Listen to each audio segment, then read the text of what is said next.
برای چی؟ بعد نماز کتاب زکات. برای آنکه زکات همسایه نماز در قرآن کریم است.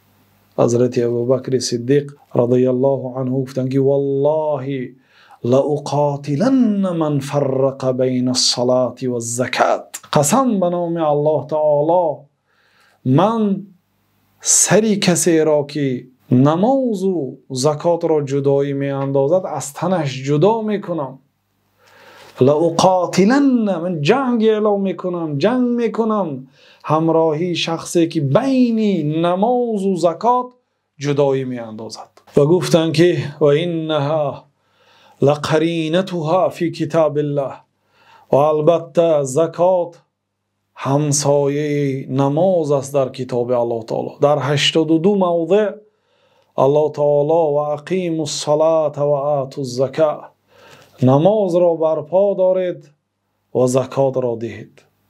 یقیمون الصلاة و یؤتون الزکاة، نماز را برپا می دارند و زکات را ادا می کنند. گفته همسایه ذکر کرده است در 82 موضع. و این همسایه ذکر کردن دلالت به فضل و مرتبه می کند. و اینچنین پیامبر صلی الله علیه و سلم هم در حدیث های زیاد زکات را همسایه نماز قرار دادند. گفتند که بنی الاسلام علی 5: شهادت ان لا اله الا الله و ان محمد رسول الله و اقام الصلاة و ایتاء الزکات.